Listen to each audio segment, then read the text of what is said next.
Before we start this week's episode, a quick note about the devastation in Turkey and Syria. By now, I'm sure everyone has heard about the historic and catastrophic earthquakes that have rocked Syria and Turkey. And if you listen to this podcast, you know that my family and I have actually been living in Istanbul, Turkey for the past several years. And while I'm grateful to say that I and my family are well and safe, it's also true that thousands of people have been killed and tens of thousands of people are displaced. Turkey is already really struggling with a deep economic crisis. And also, this time of year is extremely cold for this part of the world in ways that they're not necessarily set up to handle. From day one of the Travelers podcast, we've been sponsored by Zakat Foundation. And Zakat Foundation has a huge presence and office in Turkey on the ground. The president of the organization is actually from Turkey. And if you're looking for ways to donate and contribute, we'll say more about this later, but go right now to Zakat, zakat.org. Give as much as you can and know that you're donating to an organization that is very active and very present and very trustworthy. Along with thoughts and prayers and concern and care, any resources that you donate go a long way. Let's get to this episode of the Travelers Podcast.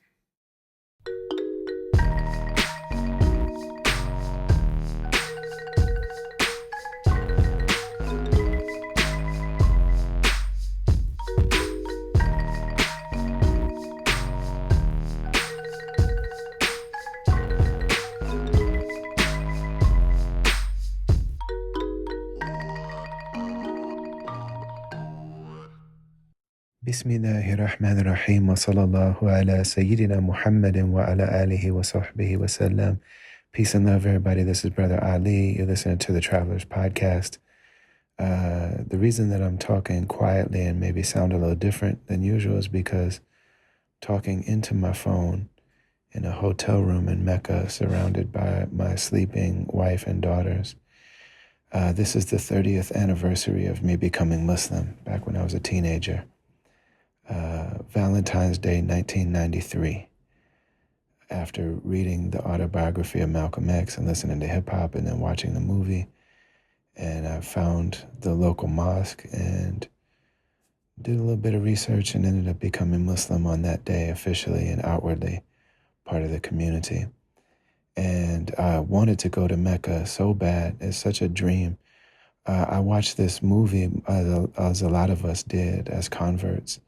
And even the Muslim world loves this movie called The Message. It's hard to find now. It's kind of been buried, I think. But a lot of times you can find it on YouTube. It's called The Message, starring Anthony Quinn, who plays the uncle of the Prophet Muhammad, peace be upon him, named Hamza.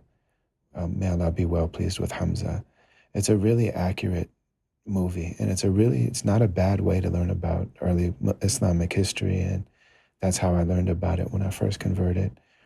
But there's just so much about Mecca and Medina in that movie. And also Malcolm visited and, all the early history here. So I wanted to go so bad. And then finally in 2010, the year that our friend Idea passed away and my father died, and just had a very difficult year. And I was able to make Hajj that year, which is the major pilgrimage. That's when millions of Muslims from all over the world are here, all doing the same rituals in the same 10-day period. And that's a life-changing event for sure, for everybody that does it. And I was able to, my family and I moved to Turkey about 2 years ago. And so I was flying home from America one time and I realized that Delta was offering flights that instead of connecting in Amsterdam, connected in Jeddah, Saudi Arabia, which is that's the airport you go to when you want to go to Mecca. So I took that flight and I was able to do a minor pilgrimage that we call Umrah, where you do most of the sacred ceremonial rites, but it's not all of them. And you can do it in one day and you can do it whenever you want to.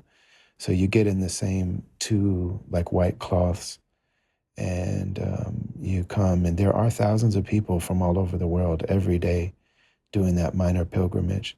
And so the last time I was on tour, I stopped through and I did it. And I realized just how plausible it is to do. And so I started making plans because I knew my 30th anniversary was coming up. So that's what we did. So my daughters and my wife and I are here. we'll be in Mecca for another day, and then we go to Medina, which is the city of the Prophet Muhammad, peace be upon him, that he built, and it's where he built his mosque and where his home was, and he died in his home, which is actually the home of his wife, our mother Aisha. Allah be well pleased with her. He died in her lap, in her home, which is like a really tiny space, like the size of a hotel room. That's how they lived, even when they were the political leaders of this growing nation. And he slept on the ground, and he wouldn't go to sleep if there was a single coin of money in his home. He gave it all away every day. And when he got sick, he died in her lap, and she buried him they buried him right where he died, peace be upon him, in her home. And she continued to live there. They just built like a wall or like a curtain for her private quarters, and then people would come and visit his grave, and they would ask her questions because she was one of the great scholars of the religion of Islam. And so most of the early scholarly tradition, a lot of it actually goes through her. And she authenticated and verified things. And then the first two caliphs, Abu Bakr and Omar, Allah be well pleased with them, they're also buried there. And so we'll go and visit all of those places, and really very beautiful experience. I'm very grateful to be able to do it. Hasan Minhaj is on the podcast this week, and I've known Hasan for a long time. I've loved him for a long time. We've been really close friends and brothers. Hasan, I met him as part of a group of young, energetic, creative Muslim comedians. Their OG is actually my OG as well, our dear brother Preacher Moss, who is just a really beautiful, incredible man. And hopefully we get to have Preach on the podcast. Preach, if you're listening to this, man, I'm praying for you in Mecca and Medina and love you and want to talk and connect soon, inshallah. But, these young guys that were coming up wanting to get into comedy and being Muslims and, having their code of ethics and their identity and all of this stuff. And so they had to be really creative, and they worked together. And I was really inspired by them.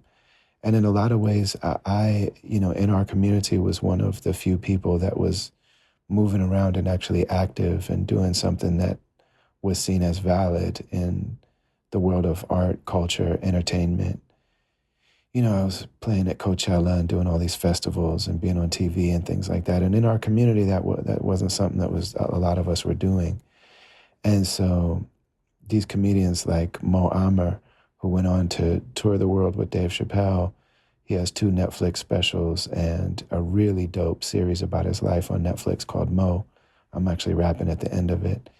And then Guz Khan and Rami Youssef. Rami also has a special on HBO and a Hulu special or a series about his life that's in its 3rd season. Amr Rahman, who did an incredible reverse racism sketch. If you haven't seen his piece on reverse racism, look up Amr Rahman reverse racism on YouTube. Dave Chappelle calls it the Rosetta Stone. Really amazing. Man,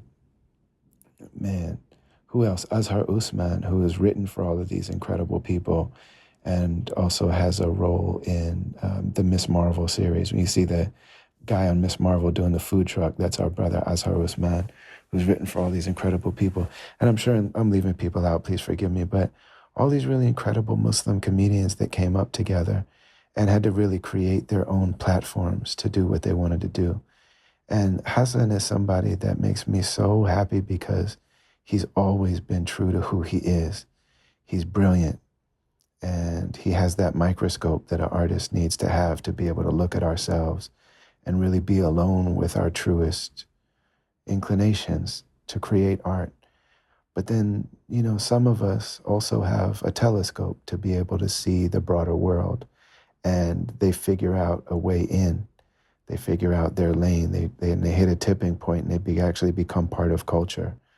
A lot of us that have the microscope, we're able to gather a group of supporters around us, which is really beautiful. That's how I've been most of my career. I'm very, very grateful for that because it's very liberating and I love it. But I'm not necessarily part of mainstream culture. I think my name showed up on a crossword puzzle one time in the New York Times. Underground rapper, Brother Ali. But, Hassan saw a way to do that. And whenever somebody does that, cross over into the mainstream, become part of culture, become, part of the zeitgeist, as it were, to really have his voice and his worldview be at the table. And he's done it so courageously and brilliantly. And in my view and estimation, it's very sincere. And there's something really bright and loving, even about his critiques. It's a beautiful thing to see. And he had to really create his own style of comedy. He does multimedia, he brings in social media. He jokingly calls himself a PowerPoint comedian, but he created his own way of doing it. And his show that's on Netflix called Patriot Act, he created that himself, very similarly to how an underground artist or musician makes our own music and creates our own record label to do what we want to do. And then his two comedy specials, Homecoming King and King's Jester, really amazing. Especially the first one deals a lot with his identity and just growing up in America as a second generation or first generation, I guess, child of Indian immigrants. And then the newest one, The King's Jester, really deals with that balance between telling the truth, pursuing our art and our vision, and then also having to balance and navigate our ego and how our ego is playing a role in everything. And it means that the people that we live with oftentimes suffer for us pursuing our dreams. So really beautiful thing. And over the years, Hasan has really grown, but because of our bond and his understanding of brotherhood and culture, he's always treated me the same way. He's always treated me like an elder brother. And so I'm very grateful to be able to just share. This is just one of the conversations with a really dope, sincere, creative person who stayed true to himself and actually made it. Just very, very grateful to be talking to Hasan Minhaj. We're brought to you, as always, by the Zakat Foundation. And this episode is sponsored by BetterHelp, BetterHelp.com/travelers will connect you with a national network of trained therapists. And just very grateful for this whole thing. Enjoy this episode of the Travelers Podcast.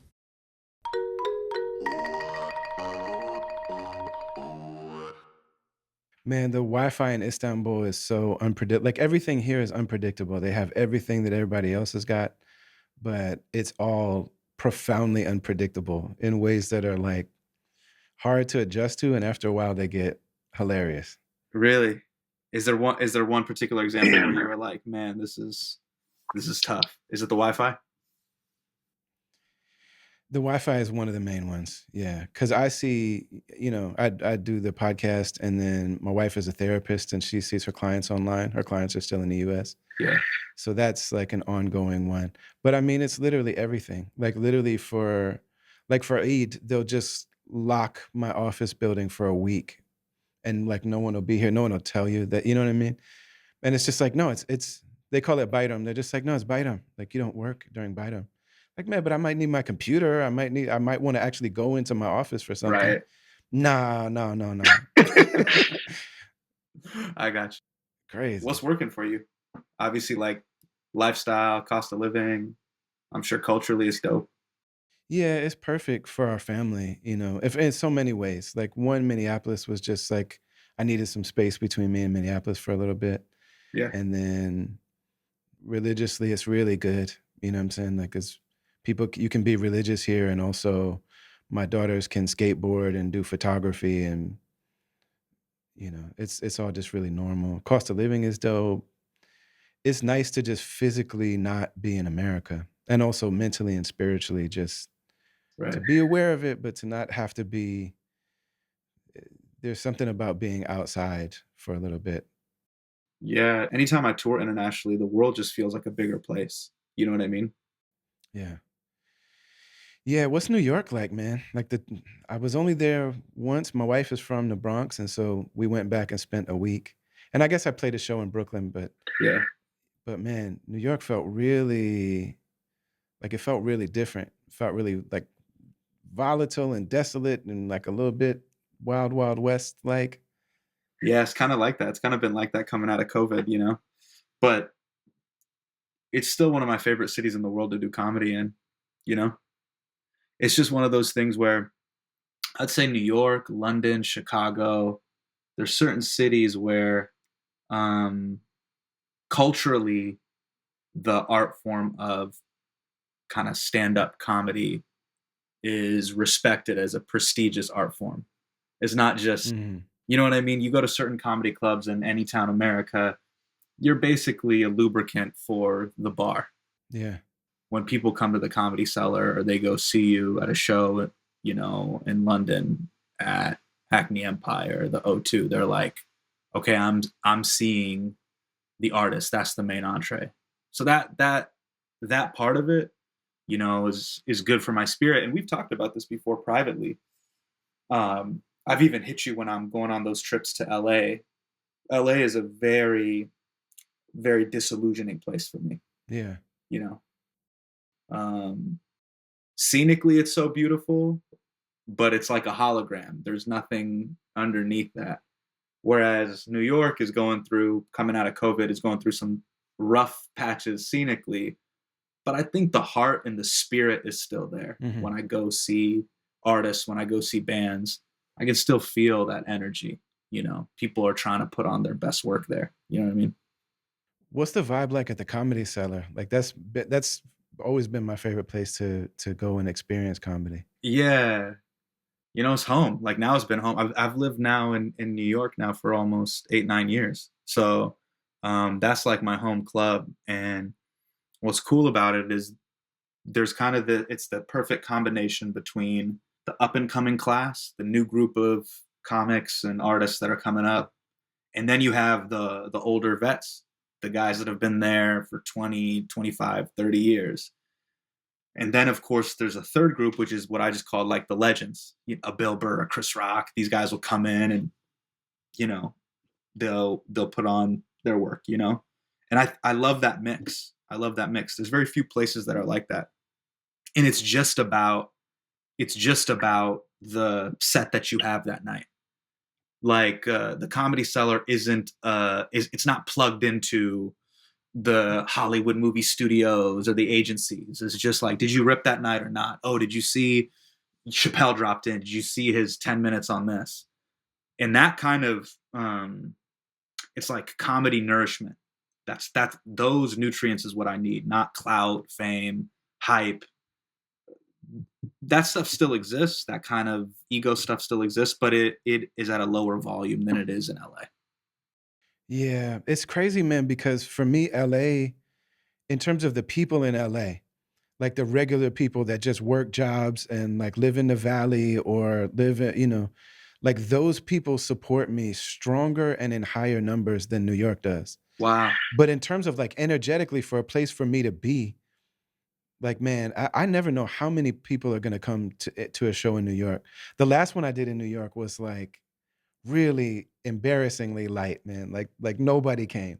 It was at his new club in Brooklyn. I think that had something to do with it, but man, New York like doesn't like me as much as I like it. But Uh, LA, not Hollywood, not the scene in LA, but like the people that live in LA love me. Like when I walk around LA, people are like, "Yo, brother Ali Holmes." Like it's what I mean? what are the cities like that you feel the most love from? Where you personally, but also creatively, where you're like, man, this city is really good for me. It gives me a lot of nutrients. I feel creative here. I want to put up my best work here. Yeah. I mean, I probably Chicago Mm, is high on the list. mm, The first time that I went on tour, we did like 50 shows in 60 days type of thing. yeah. And so it took me a minute. And it was me and Brendan, the producer of this podcast, was my first DJ. And so we were like trying to find it, trying to find it. And then for some reason we got to Omaha, Nebraska, and there was just something that happened where like I figured out how to be Brother Ali on stage that day. Wow. So I've always loved playing there. Yeah. But yeah, man, I mean, the Southwest is always really good for us. Your sway performances are pretty great. There's something about that room. Yeah, well, that's with Sway, it's a different thing. So for me, like the actual artists receive me in a different way than listeners do. So the cohort of artists that I thought I was going to be in or that I was aiming for was like Black Thought, Yasin Bey, Pharaoh Monch, and now they're all my friends. And so if we're rapping, they're all like, "Yo," like they treat me that way. But the audience doesn't necessarily see it that way. Right, You know right. what I mean? So my audience is usually other people that are attracted to like the songwriting or something like that. Yeah. So yeah, so that the times that I do Sway, if I'm with Sway, or I think the one that I did that got the most response, like Dead Prez was there that day. Uh-huh. So like if they're in the room, I'm like, okay, never mind what anybody else thinks. Like I have to remind Stick and M1 that I am what I say I am. You know what I mean? That's amazing. Have there been magical nights like that before where you're like, man, I don't care what anyone says. So and so said that was great. Yeah. Yeah, there's a lot of those. When Dave Chappelle was doing that summer of 2020 Yeah.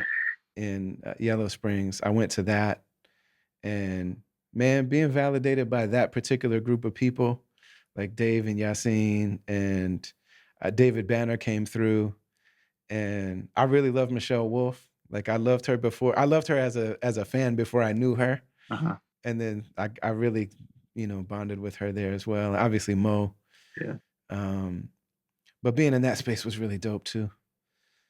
So the King's Jester was stand up, and it was like firmly stand up. And I could see you doing all of that material in the cellar or in whatever, Zanies or whatever, any place. I could just see you doing that set. But the way that you were presenting it was like a full on concert, almost like a musical, like a one man show type of thing. And I'm seeing more and more of that people are bringing in different elements. Neil Brennan just did a piece where he was moving the little pieces around, and like I didn't know there was going to be that moment at the end where he sat in the chair and had the like, here's the interior of my soul moment. Uh-huh. Like I was like, man, you didn't quite set that up enough, but I see what he was doing. Right.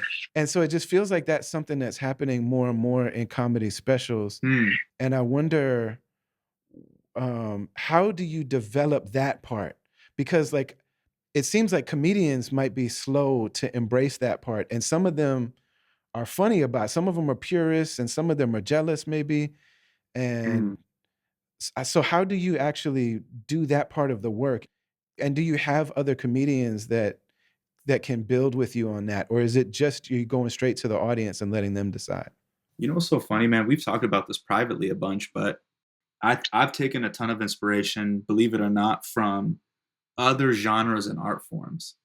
And I'm sure you felt like this too, where you felt like an outsider within hip hop. Mhm. And I think I also felt like an outsider within stand up comedy.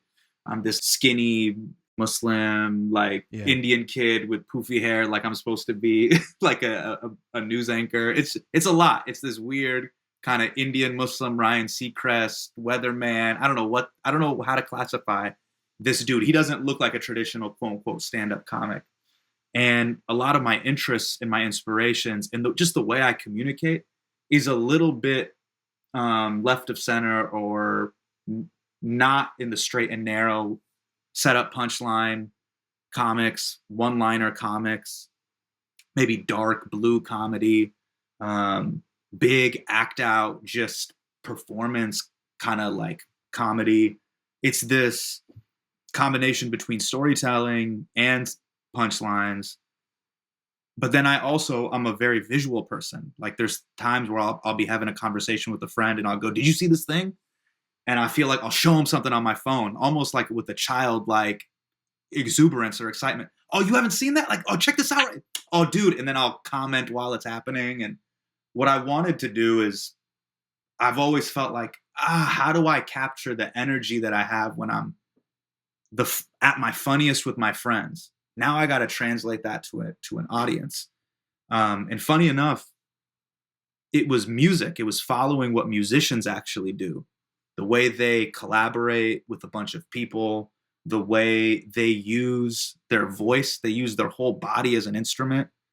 I've seen you even in you've done freestyles where you'll rap as Brother Ali, then you'll do voices. Right. We call it act outs, right?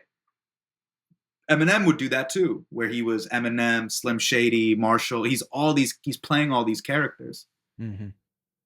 And then I would see, when I would go see music, there'd be lighting cues, there'd be all these other things to tap into the pathos and the emotion of it. And so for me, I was like, why aren't we taking inspiration? We all want to be musicians.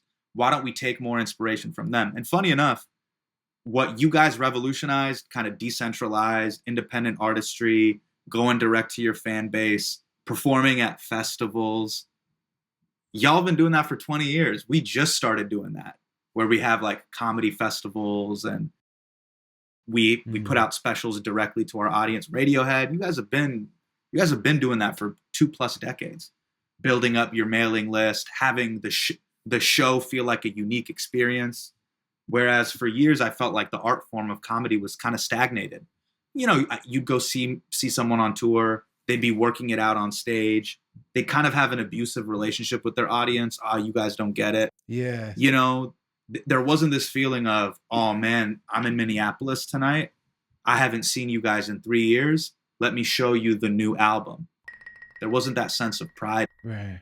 And I think we treated the art form more like a mixtape, not a studio album. So I took a ton of inspiration from actual music. The use of, there were your main tracks, interludes, storytelling, all that stuff.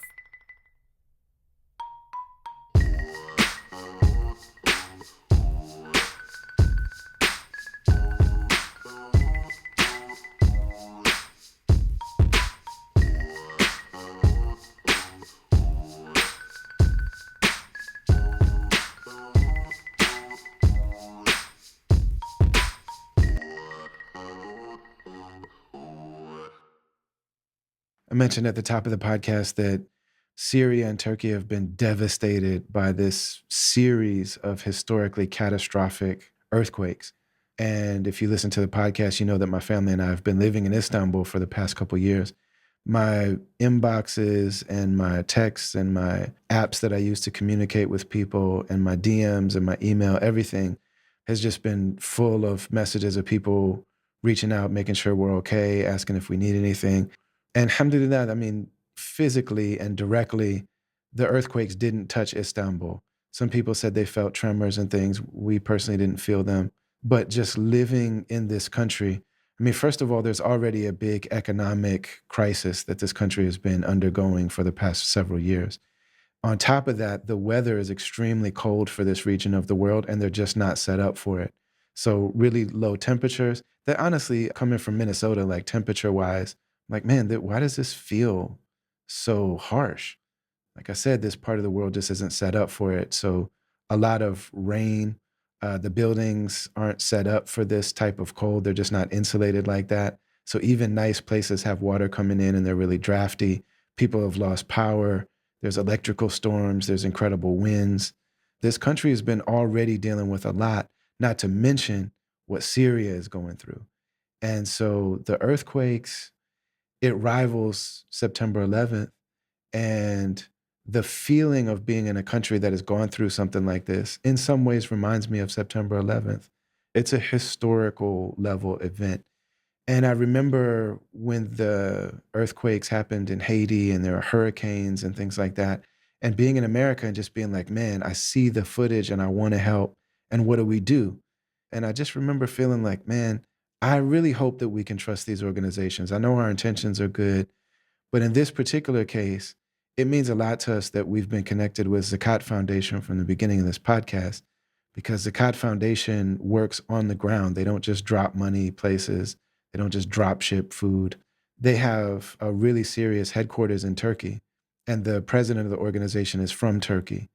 So if you go to zakat.org, zakat.org, this is an organization that's deeply connected. This is an organization that you can trust.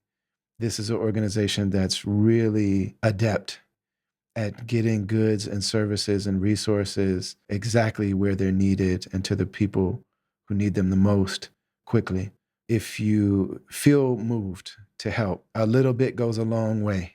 the $20 that we can give, the $100, the $200, the $5.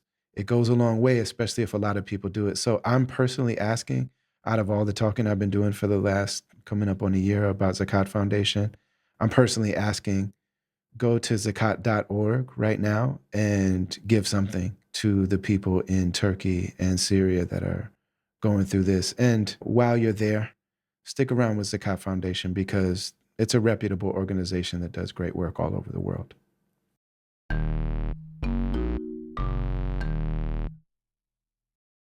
When you were talking to Mark Maron, I found myself just like, man, please Allah, never make me be that person that when somebody comes with so much energy, who's obviously like when you say childlike exuberance, it's funny because my wife is always like, man, Hassan always reminds me of like the kids at the masjid. You know what I mean? No matter how big he gets, no matter how old he gets, no matter how like worldly he gets, no matter how beautiful his takes and critiques, and like no matter how far he goes, I always just see this kid at the masjid and I'm like, that's exactly right.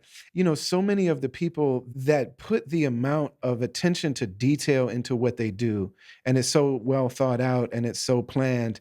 And like, I can tell from watching it and knowing how shows are put together, like, man, he's probably hitting a specific part of the stage on a certain line. And there's a certain thing. And it's like the way that it's coming together.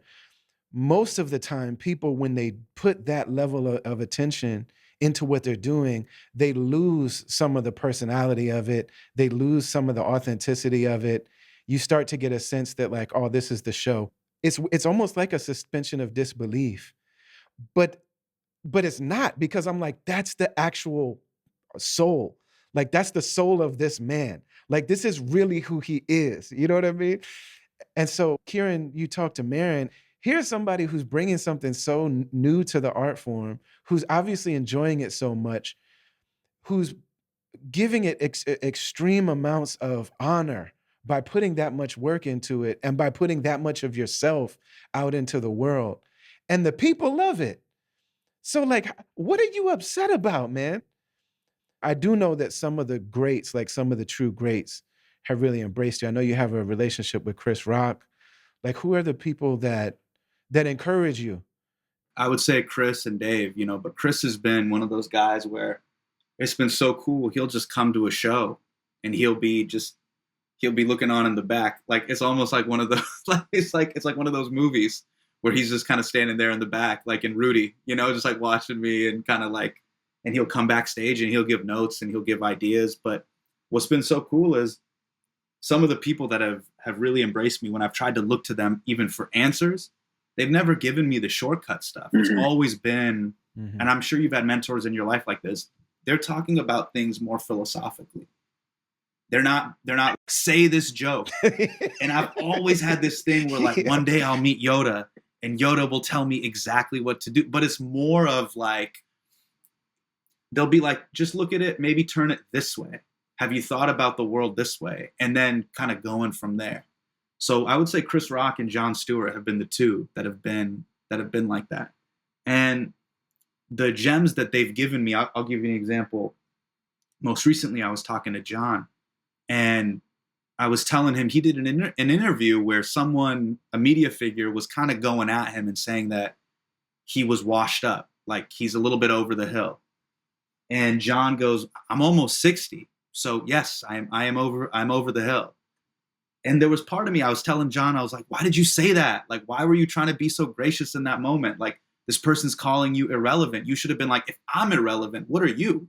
Like, you're the journalist that's covering me. So if you think I'm low value, what do you think the blog that's covering me is? Right. He's like, I don't have to do that. This person's already stuck. Like the shit poster who has to dunk on me and like write up an article about where I am in the pantheon of relevance. He's like, they're playing a game, a losing game. It's a very low value proposition. All I have to do is worry about the work that I'm doing. And I just thought that there was two things that I took away from that conversation. Number one, and even though John is Jewish, there was something about it that was so Islamic in nature, where to have graciousness through everything, even when someone's low key kind of trying to dunk on you, he was being gracious through all of it, laughing it off. I guess you're right. I guess I am irrelevant. Like he was doing this beautiful jujitsu reversal of like the move. Like, yeah, sure. I guess I am. And then also that desire that we all have, you know, that in hip hop and especially in comedy, like we got a tongue like a razor blade. I want to cut you immediately. And for him to not do that, I thought that was something really profound. And I was able to apply it to myself. I try to remind myself whenever someone on Twitter tries to get me in a tizzy and put me in the spin cycle, I try to remember what he was saying. Just like, hey, be gracious, laugh about it, smile at it. And in a weird way, people will love you more for it. Yeah. Like he wasn't giving me a joke note. He was giving me more of like a, hey man, here's how you survive in this game with sanity, you know? Right. I would love to see somebody just explore Jon Stewart's effect on other comedians. Totally. Everything that I hear from everybody that knows that man is like, he's the best teacher. He's the most supportive. He's the most intuitive. He's like genuinely empathetic. Yeah. You know what I'm saying? Like every situation I've seen him in. This is going to sound kind of weird, but let me know if this makes sense. If you're starting a journey, you have to know how it ends. And he's been through that since 98. Right. Yes. Hey, you know, young Padawan, I'm like 8 or 9 chapters ahead of you. I'm telling you how this ends. So perhaps I would advise you navigate this journey this way, because I'm sure you felt this with the music industry. Comedy also can be a very dark place. Absolutely. I've never been able to sometimes put my finger on it, but I've just called it dark energy. Yes. You know, and I don't know what it is, but I do go away from it. And then I've had friends that are just like, just stay, just hang out a little bit longer. But I don't know what it is. There's something in my like heart or stomach. It's not feeling right. And I feel almost like a little kid who can't explain to you. My son, he's 3. Sometimes he can't explain why he's scared, but I'll see him move somewhere else because something is wrong in that room, you know? Mm-hmm. I felt that too before, this kind of intuitive feeling. I don't like the energy here, you know?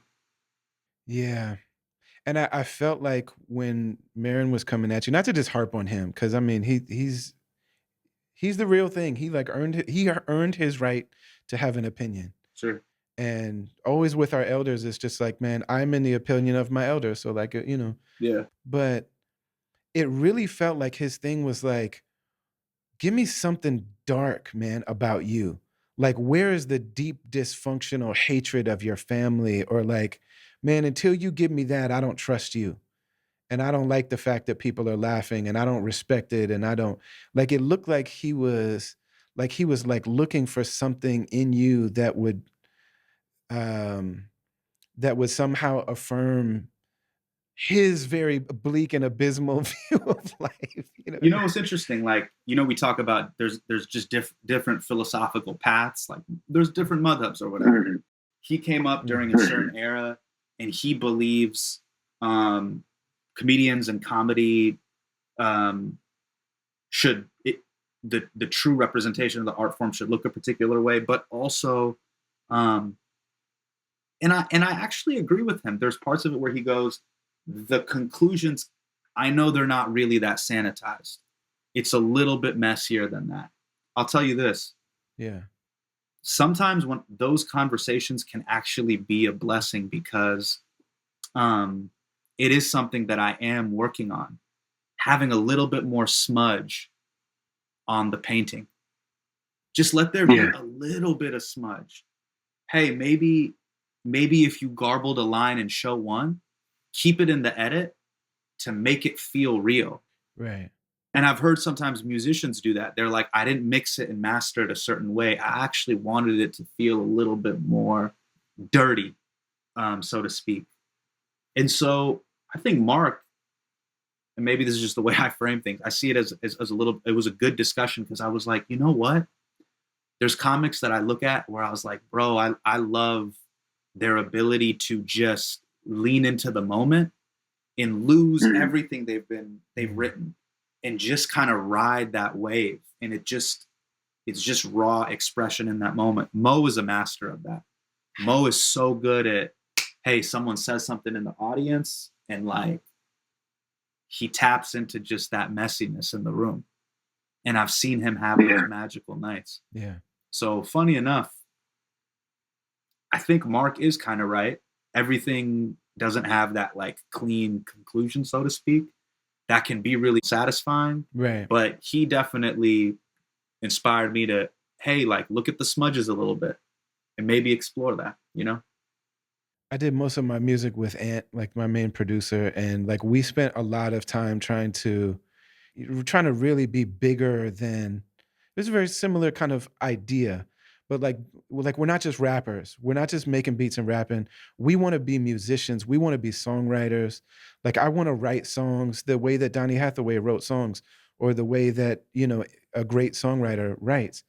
So I learned so much about how to begin something, how to end something, how to do callbacks, how to like Yeah. construct songs. And I was with Evidence from Dilated Peoples, and he was like, "Man, come and we're gonna do a project together. We're not doing any of that though." And so we did a project where I was in his garage in Venice, Yeah. in LA, and I sat there, and we're in this little, like, his studio is this tiny room, and he is a like notorious weed smoker. So just weed, and I've never I've never, you know what I'm saying? So I'm like, man, I'm catching a contact, I'm sitting there watching him make the beat on these like samplers from Right. 1995, and I'm thinking of a few bars, and he's like, "When I'm done with this beat, you're recording this." And I'm like, "But I don't have anything for it." And he's like, "You got to do something." So I started a process where I was like writing on the mic. I would think of a few bars, record it, think of a few bars, record it. And then he would walk up, he'd be sitting on the couch, and I'd be controlling his computer, and he would get up and just save the song. And I'm like, "No, I'm not done. I want to like end it." He's like, "No, like you're going to ruin it. Like you caught a moment, stick with that moment." And so we made a whole project like that. And it was the least selling thing I've ever been involved in. But man, it felt Yeah. so liberating to be forced to do that. And then he took one of the songs and sent it to Pharoah Monch, and Pharoah Monch had like months to do his verse, and so I got destroyed like by on the project because Pharoah got I to do wanted to his. ask you because there's moments where I've seen you just rap your ass off where it's just like, yo, you are like, it's like rapidy rap, rap, rap. It's crazy. Then you talk about there's other types of hip hop, which I call it vibe. I just call it, there's some hip hop that I'll listen to or I'll see it in concert and I go, oh, I just think this is pure emotion or pathos. Yes. Yeah. It's not about couplets or structure and all that sort of stuff. How much do you remind yourself? How do you get that quotient right? Well, first of all, like I love that type of music. Like I don't listen to it a lot, but every time I hear it or I'm around it, I love it. And like they call it, like guys my age call it mumble rap because they're like, what are the words? And yeah, they've lost something from the words. But man, their ability to really just get to the energy and to the vibe and to there's something Yeah. in the body. And there's something really dope to me about it that somebody like not black or not in that moment or not in that thing, you can't appropriate that. You can't appropriate that vibe. You can't appropriate like just that raw, creative, youthful, a lot of times energy. Like there's no way that somebody can come along and Yeah. mimic that. You know what I'm saying? It's not happening. I don't like I you give white people 20 years, I don't think that's I happening. get what you're saying. I get what you're saying. When you look back on your first couple of albums and the way people received you and who you are now, what do you think of that artist then and the artist you are now? What are the things you wish you could tell that person then? And how have you made sense of that now? I'm so happy with how everything went. There were a lot of attachments that I have that I've been relieved of. Like those attachments have been broken. And they definitely felt like loss when they were happening. And I'm grateful for the spiritual path where it's like, man, loss is actually a great gift no matter how Wow. much it hurts. So when I came in, I thought that I would be with that group of guys in that business situation forever. I thought I owned part of that record label. I thought I and nobody ever lied to me about anything. I just had these assumptions when I came in. And then the relationship with the, this community and city and all this kind of stuff. Like I think what I'm learning about myself is that I'm needy in certain ways because of being an outsider. That I really believed that 100% of what I was experiencing as love and lifetime connection, like I wanted it to be that so much that I was making it that in my own head. And so then I got to a place where I felt betrayed by certain things, and I just realized that it's a breaking of that attachment. Um, and so I wouldn't trade any of it. But one of the things that I would say and I do say to people is like, man, it feels like a lot of people love you when you're doing really great and when you're easy to celebrate. But so much of people's opinions of us are projections of what they need. And so, like when people need a hero, they need a champion because it makes them feel a certain way about themselves to be like, well, I'm not all the way set up like I want to be, but I love this band or this team or this political leader or this religious teacher, and they're dope on my behalf. That can't be permanent because that's not permanent. And I definitely believed that because of how sincere I thought I was being, that I believed all the adulation would always be like that because I'm so real Right. that, like, and I realized that some of what I was doing was projecting.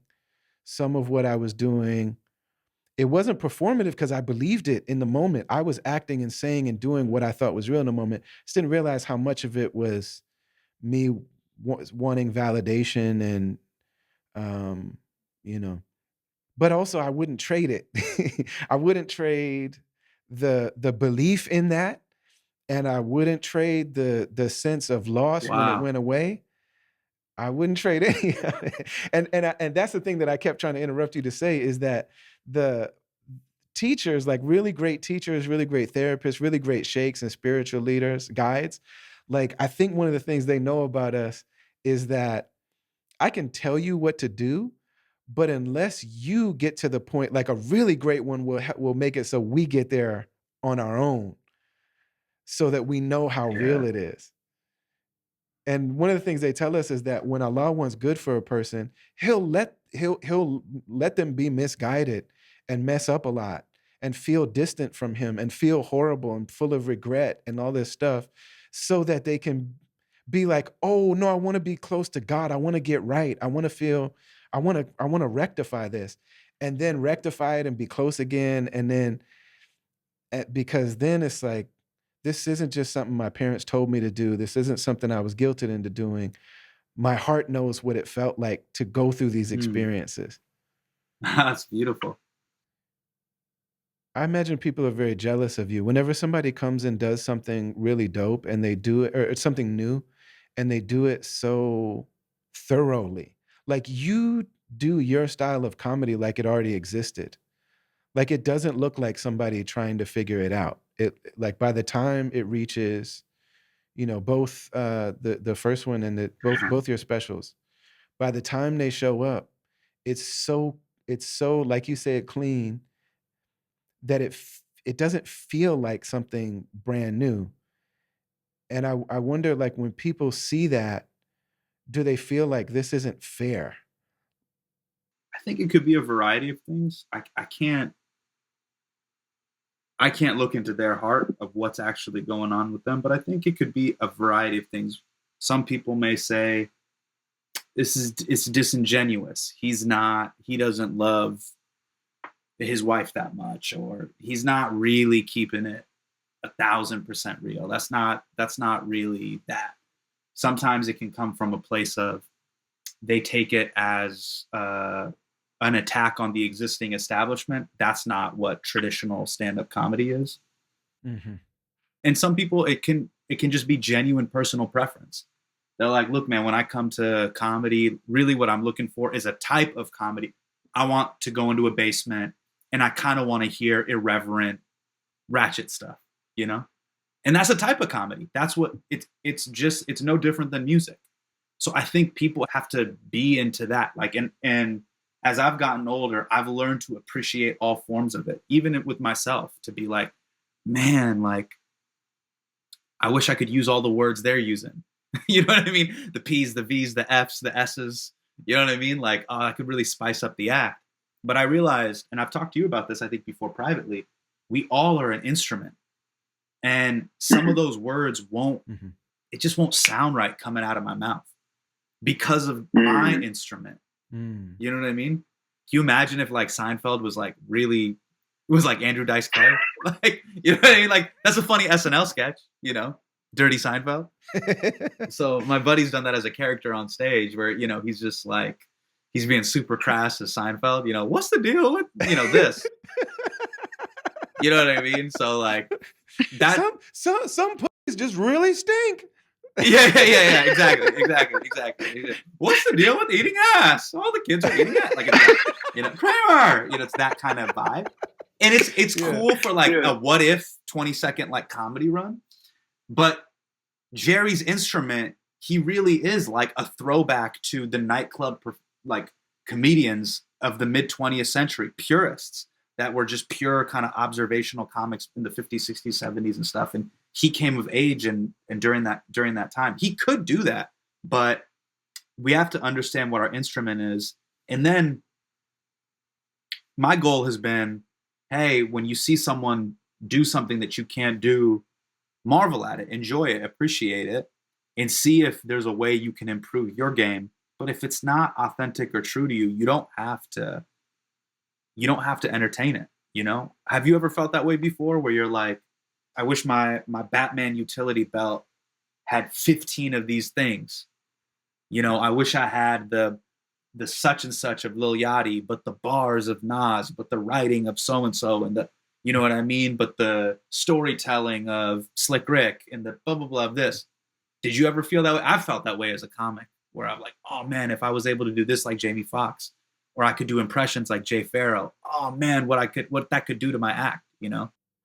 Yeah, for me, it's funny because like I basically did the opposite of Jerry Seinfeld. So when I came out, I was cursing a lot. Oh, And it was actually Evidence, the same guy. The first day that I met Evidence, he was cracking up laughing. And I was like, why are you like laughing at me? And he's like, because man, I was just talking about you. He said, for a conscious rapper, you curse more than a gangster rapper. And it just doesn't sound right. And I was like, this is how I talk though. And he was like, yeah, even if you talk like that, it probably doesn't, like, that's not your heart. And he said, you're overcompensating for the fact that you don't smoke weed and you don't chase women and you don't do this and you're not a street guy. So he's like, you're trying to find out what's my edge as a hip hop, as an artist. So he's like, that's your edge. So you just curse like crazy.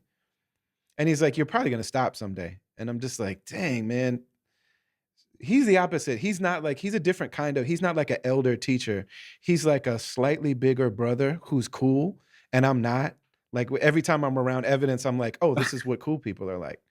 You know what I mean? By the way, there's been moments where there's been years where sometimes I've seen you and you're just in your hoodie mode. And then there's modes where I've seen you and you're like in your, I call it Nation of Islam chic mode. Like you got like the peacoats and like, bro, you are suited and booted.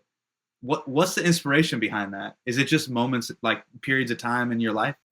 Yeah. So I most of the time when I dress, I realized this when I moved here. Most of the time, what I wear is based on not wanting to look and feel fat. Okay. Okay. It's mostly that. It's mostly like, okay, the thicker the coat, the less you see boobs and belly and like, you know what I'm saying? Got you. But then also, you know, also you get hot. It's weird, man. If you ever get a chance to get fat, don't. It sucks. It's so whack. Right.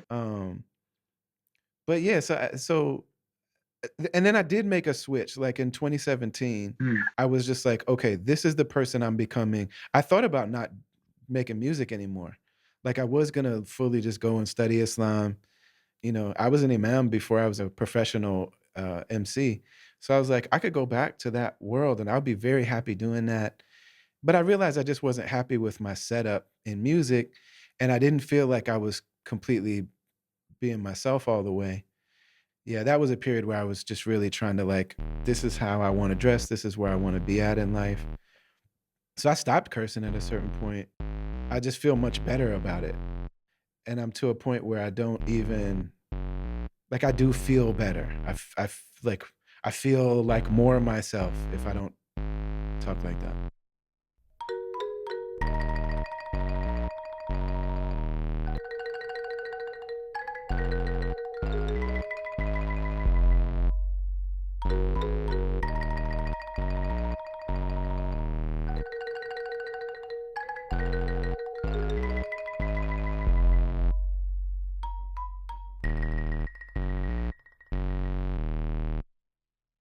The Travelers Podcast is sponsored this week by BetterHelp online therapy platform.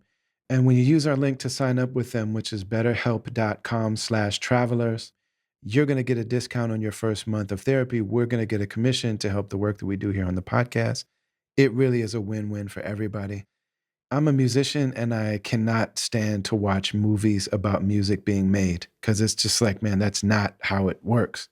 And I want people to know how it works.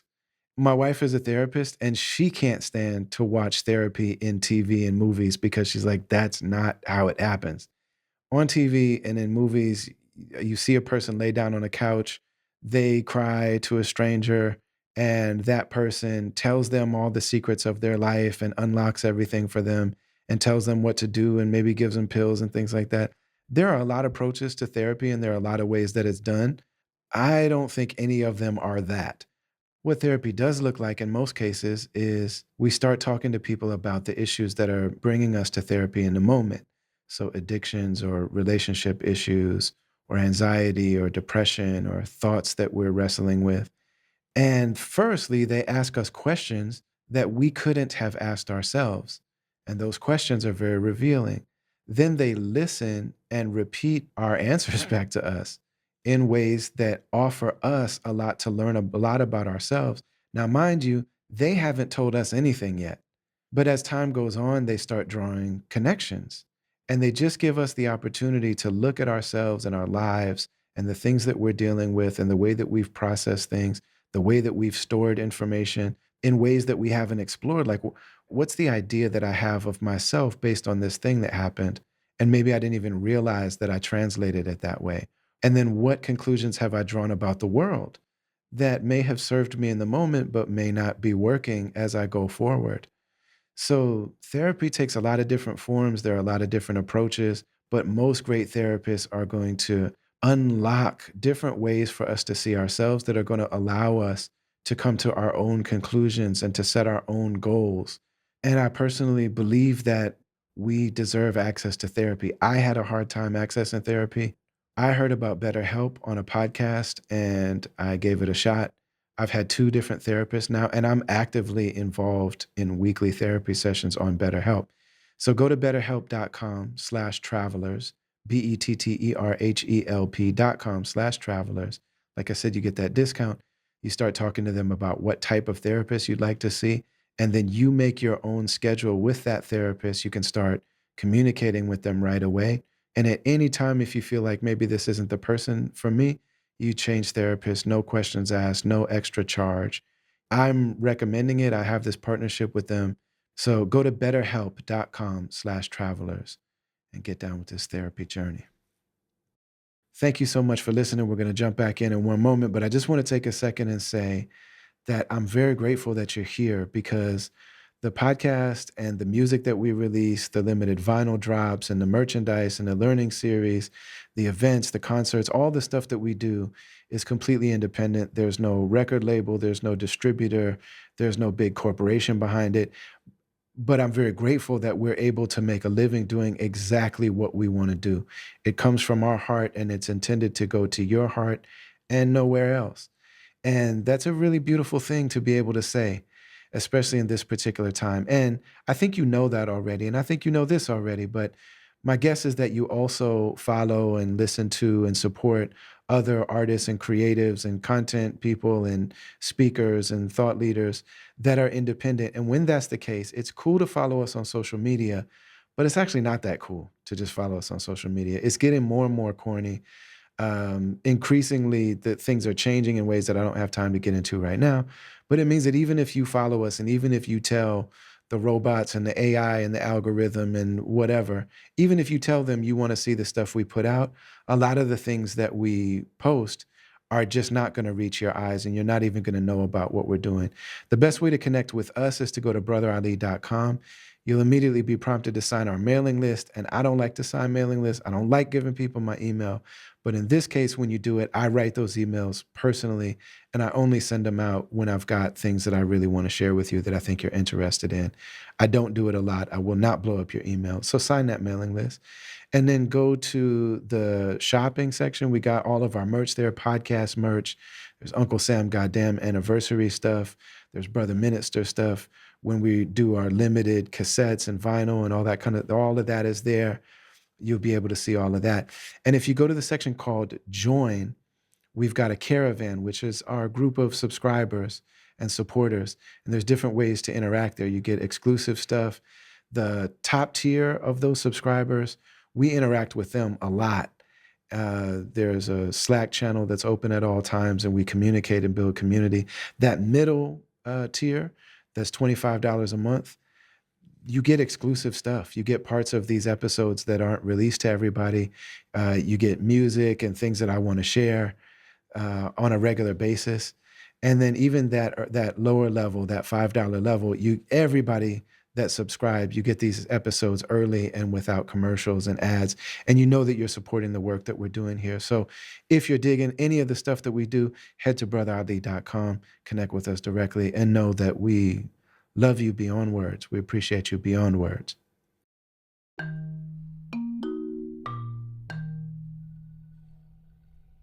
I remember you left me a voice memo, when you were just like, I was thinking about leaving, but you left me a voice memo that I still listen to. I was on the road. I was on tour last year, and it's just really lonely. It's really hard being on the road. But you said this thing, and I'll never forget it. So when I grabbed that mic and I'm on stage, for a moment, I'm bigger than all of this other BS in my life. And I think about that all the time. Sometimes when I get disillusioned with comedy, there's these moments when you're on stage and you've hit this chord with the audience and you're riding that wave where it's new thought and their laughter is acceptance of the new thought and it's just crescendoing at this moment. I think about that thing you told me all the time. I'm bigger than all the bullshit that's happened to me in my life in this moment. Yeah. Yeah, man, I hope you never lose that. What you told me, that's really powerful. And I chase that. I chase that feeling. Yeah.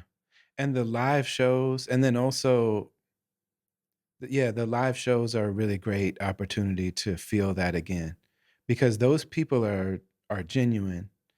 Yeah, when you feel like, like I'm bigger, but really it's bigger. You know what I mean? Like it's bigger than us. It's just like, man, this is one of the many, like Allah reveals himself in everything if people are open to it. Like Allah reveals himself literally in the horrific things that happen, in things that seem mundane, in literally everything. Like there are people that do things that they're not supposed to do, and Allah reveals himself in those moments. So that's one of the things that I always come back to, that this is something that I was given as a way to connect. When I do see other people, other artists, I wish I had a better work ethic and was more consistent. And I wish that I was better at assessing situations and people. Like I'm not good at assessing situations. I don't know if it's because of my vision, like I just can't see. When I'm talking one on one with a person, that's okay. But the way that my man Slug from Atmosphere can read rooms and read situations and read trends and what's happening and all this kind of stuff, that's a skill that he has that I feel would be really valuable. And then also people like him and Black Thought and Dave Chappelle, and there's people that have this work ethic and they've had it from day one, where like they got it immediately. If I'm gonna really be the best me, I've got to work consistently at this thing. And I have these long gaps in between making new albums and things like that, that I just feel like, man, I could be so much further if I didn't have that. Like if I didn't have those gaps. During those lulls, do you feel like there's something inside of you that you've got to say? Or is it just you just haven't found the muse, so to speak? Yeah, I mean the thing though is that whenever I go to make an album, Yeah. I find it by doing it. Yeah. So a lot of times when I get to make albums, it's because it's time to do it, or like I've done all the touring I can do off the last album, and now I'm broke and I need to make an album so I can go back on tour again. Yeah. You know what I mean? But there's not it's the second I start doing it, I find inspiration by doing it. So I I think it's better to just keep it strong. You talk about you're like maybe this has been a weakness, but what do you think your superpower is? We all have that superpower. What do you think that is where you go, man, other people don't have this thing that I have. Maybe God gave me this, like as a gift. It only works with people that I really connect with, and I have no control over who I do and don't connect with. But I can connect my heart to anyone's heart if it's there. Got you. So listeners or people, or and it's interesting because there are people that I'll see, like I like a lot of people that do stuff. I like Jerry Seinfeld. I didn't used to. I do now. I don't have this feeling where like I need to know this guy. I feel my heart is connected to this guy. You know what I mean? There are other people that though that I'm like, this is a person that I love. I'm seeing through all of these cameras and everything else, and I love this person. And almost every time I end up connecting with them, and it's real. And it's interesting with you because if I saw your work, I would feel that way. But it's Wow. just a blessing that I got to know you before I saw your work. Like I knew you before I knew your work. Wow. Yeah. We just knew each other backstage at Mo's show. And then, yeah, through the like the WhatsApp thread. It's crazy. We would be talking back and forth. You gave me this piece of advice too, bro. I don't know if you've seen. Sometimes I'll do interviews and I'll be like, Brother Ali told me this. Have you seen that? I'll just be like, all right, I gotta make sure that there's like the Wikipedia sourcing on this. Yes. But you kind of told me, you and Uzzer told me, there's times where like I'm very sensitive, so you'll see it in my face. I won't be smiling. And both you and Uzzer have told me, bro, keep smiling. Like that, there is magic in that. And maybe God gave you that gift. Don't let them not see you smile. And someone who has that, who's been able to do incredible magic tricks with it, is Rami. Oh man. Oh God. That guy is like exhaustingly likable, man. Yeah, the uppercuts and the jabs, you don't even realize that he's landing because he's just he's sheepishly grinning, you know? It's a beautiful thing. Yeah. Rami's a special guy, man. He is. He really is. He really is. There's moments where I would watch his show and I told him this. I go, I cannot believe you're doing this. I don't think people realize the level of difficulty of the triple axel you're pulling off right now in the comedy Winter Olympics. You're pulling off a trick here, a move here that is so difficult to thread this needle. It's incredible. Man, I know that there's certain like art that's meant to be like really challenging and difficult and awkward and just painful to watch, like, and I love him so much and I care so much about what he's talking about, and so many people that I love are part of watching that show. I can't watch it. Like there are people that say like, "I can't watch The Office because it's too cringy," and it's like that's supposed to be like that. But with him, it's like I love the person so much that I cannot watch a challenging like I cannot watch that Oh, because it's too real to me. I get what you're saying. So it's really tough. Yeah, man. One of the things that I think really makes you very unique is that when people have this idea that comedy is supposed to be dark and there's supposed to be edge, And like you're supposed to, like the type of revealing that people are doing about themselves is like, well, this is how messed up I am, or this is how evil I really am underneath it all. You know what I mean? And I think like those are the things that certain people might be looking for, is like, where's the edge, man? Where's the evil, you know? But I think that it's more giving, and I think it's more artistic, and I think it's more vulnerable. And when I say vulnerable, I mean like we're really being opened up to harm, um, to share like your love and your care and your concern, and also your own questioning and wrestling with your own Yeah. intentions. Like there's something about showing your struggle to make good on your goodness Hmm. that I think is I think it's actually more risky to do. Like even as an artist, like not even on some like, well, people might attack me or like what, but I'm like, dude, if you show them the most pure, loving part of yourself and they don't laugh or they don't like it, or if it doesn't, you know, man, what's that like? And that fear has to be profound. And I relate to it to a certain degree, but I got a beat going and my words are rhyming and I'm doing the voice and all the stuff. But like, man, when you're saying some of the things you're saying, Right. I'm just like, man, I'm so happy this is working. You know what I'm saying? Oh man, I appreciate that. You know what's crazy, man? Sometimes I think about some of the topics I was able to cover, even through my show, Mm, and I realized there's a part of it that's not even in my control. I think there is something about timing and destiny, and there are people that came before me that were inching it open. They were with a crowbar. They were trying to crack open that door. So some of the subjects and the things that I was talking about, U.S. relations with Saudi Arabia, making jokes, about insulin pricing or student loan debt, stuff that people had been pounding the pavement on for decades. It had been pried open to a point where that wasn't my work. It was just I happened to be there at the right time that I could kind of inch it open with them at the very last moment. So mhm. that's a part of it too. I'm sure you felt that before too, where you felt ahead of your time or you felt like, man, I landed at the right moment. I don't know if I could have done this type of work 10 years prior to this, you know? Mm, Like, do you ever think yeah. about that album you put out in '07 or '09 to be like, could I put this out in '96 or '99? Where the industry was at that time, you don't know, right?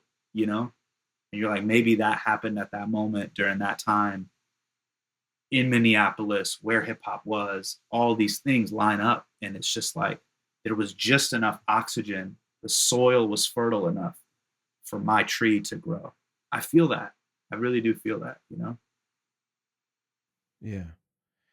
Yeah, man. It's really real. It's really real, and it's really, and in that sense, like there are certain people that might not, because that wasn't their moment. It's like they're not built to understand that, or they're not meant to. It's not their place to grasp that. But yeah, I do feel that way. Like you said, like rip rap rapidy do, no problem. I love doing that, Uh-huh. and especially if I'm in a room with people, like I love reminding others that I'm able to do that. Yeah. It's not just, personal autobiographical, whatever people think I do. Whenever people are like, "It's a Brother Ali kinda day," I never know what they mean by that. People Yeah. tweet that all the time. "I'm having a Brother Ali kinda day." And it's like, man, that could mean so many things, but whatever you think it is, if I'm in a room with MCs, I'm really happy about the fact that, like, "All right, let's see what's what here." You know what I mean? Yeah. But, yeah, you're definitely right, like, if I had come out, there was a time before I met Rhymesayers, before I met where I was gonna move to New York Wow. and try to go to, be in that raucous world, or, to try to get in that world, and I don't think that I would have been able to explore all the stuff that I did that actually made me who I am as an artist. Yeah. So, yeah, I mean, there's definitely something to that. How do you choose your targets in terms of your critiques? Um, It's a really interesting question. I kind of put it in three buckets. Sometimes I say something on stage, or I'm trying to get it out. It accomplishes that feeling of, oh my God, thank you for saying that.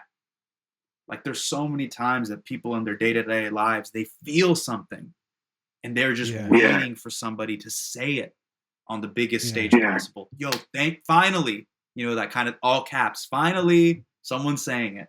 So there's stuff like that.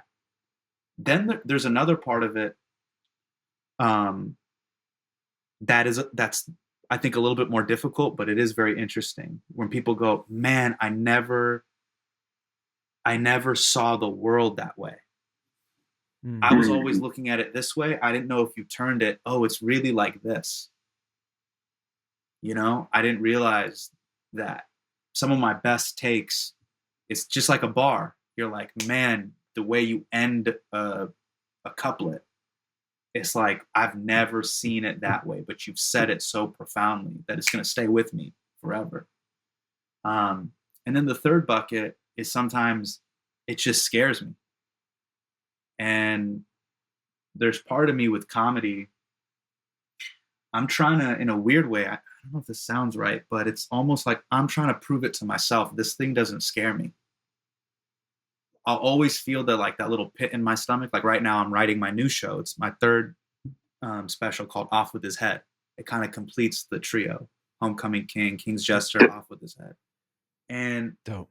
Oh, that's hard, man. That's a great title, man.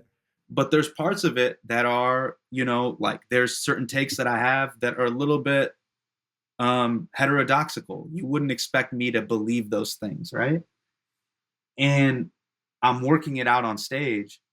And right now I'm doing it at the Cellar. I'll do this exercise that, funny enough, Louis C.K., I would hear him talk about, where he would go, if you have your closer, don't close with it. Open with your closer. That puts your back against the wall. Now you got to fill up the next 15 minutes with your weaker material.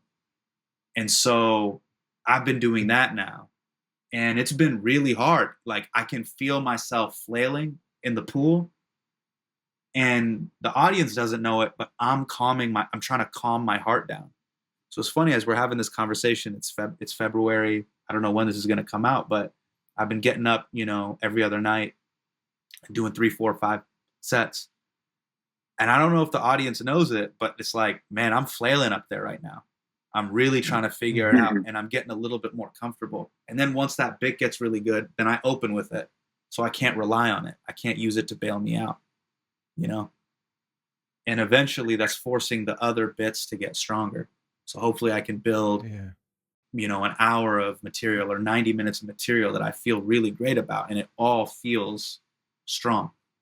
Yeah, that fear is such a beautiful invitation, because there's something about like, and to me, like you talk about like the Prophet Muhammad, peace be upon him, said like they're fighting oppressors on the battlefield. Like these are people that starved them and killed them and stole from them and ran them out of their houses and all this stuff.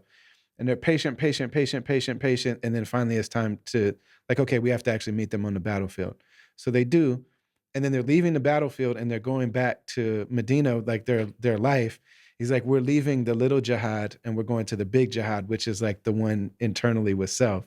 Oh wow! And there's that thing where like, because you've taken aim at stuff that I feel you, like, man, when you said what you said about so many things, Right. Saudi Arabia, it's like, man, I'm so happy that people get a sense. There was a point in that piece where you just said, hey, just so you know, most Muslims in the world do not feel great about Saudi Arabia just because they control the holy sites. Most of us have a really difficult relationship with Right. that government. And I just realized there's so many things that people don't know. Yeah. I'm like, oh yeah, they had no idea about that. None. That's crazy. It's very similar to like a lot of our Jewish homies in Israel, where they're like, yes, I want a place to be Jewish, but I hate the fact that they're doing what they're doing to the Palestinians. Right. You know what I'm saying? Like that's a voice that doesn't get heard enough. Although I do think the Jews that are critical of Palestine are some of the most beautiful, eloquent, outspoken, well-spoken incredible people, and they take a hit for it, man. Like I Hmm. was just looking at this man, what's his name, Kenneth Roth. Okay. He was the head of Human Rights Watch for like 13 years, and he Hmm. criticized Saudi Arabia, criticized all of these governments, and he wrote a big paper about Israel, and he was like human rights violation after human rights violation. He also criticized certain things that Hamas did, but he's like, I applied the same standards. I found that they're violating human rights, and this is an apartheid state. And then he was supposed to go do something at Harvard. He was supposed to do some like scholarly writing at Harvard, and they denied him.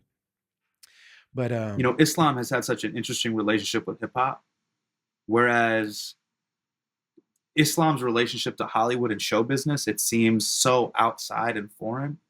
What do you what was it like for you, or what has it been like for you being in the industry, and when you tell people, yo, I'm Muslim, do they immediately get it? Does like hip hop immediately understand and know what you're saying?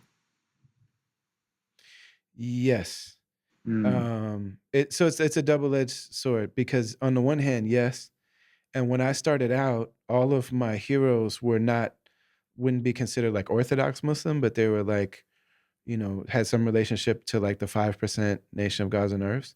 But those people really embraced me, gave me opportunities. right. Like all of the 5%, like most pro-black artists took me on tour. Like Brand Nubian, Lord Jamar, who's famous Wow. for saying white people are guests in the house of hip hop. They need to, he brought me and BK on tour immediately after we toured with Atmosphere. They were the second people. Rakim took me out for a year. MF Doom, uh, Wu Tang, uh, Big Daddy Kane, Public Enemy, all those people. And I know that me being Muslim had something to do with it, like because they just feel favorably about. But then on the other hand, there are a lot of people that it's difficult for me to be close with them, especially when they're being creative, because just the fact that I'm not partying, I'm not smoking, I'm not drinking, it makes them feel weird, even though I'm not judging them. Right. Like I don't like it. You know what I'm saying? I don't like it, but like I'm not judging them. But they feel weird. And so they as much as they hug me and like they're so respectful and so beautiful to me, they don't actually want me to be there. Right. I hear you. Yeah. Hollywood is very anti-Islam. It's very anti-Muslim. And we got friends that have done amazing work on this stuff. They just don't know. There's also an element of like, wait, what? You're celebrating Eid? What is that? You may not even know a single Muslim in your life. Wow, that's interesting. You know what I mean? Well, man, I appreciate you so much. You've been so generous, brother. I really appreciate your time, but also just how real you always are. And I for one am very grateful for all that you're doing, and I just feel overwhelmed and like swelled with pride for you because I know how sincere it is. I know how hard you work. I know how much you care about it. But man, I really, really appreciate you very much, brother.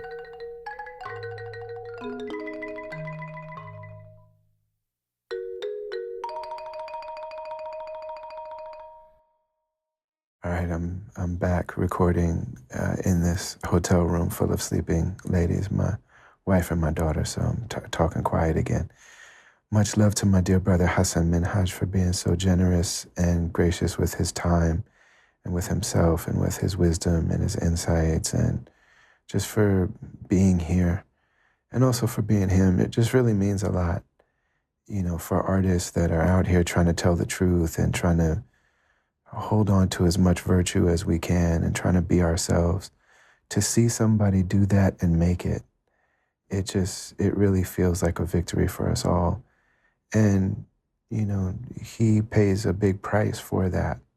And it's a heavy burden and it's a difficult thing to navigate.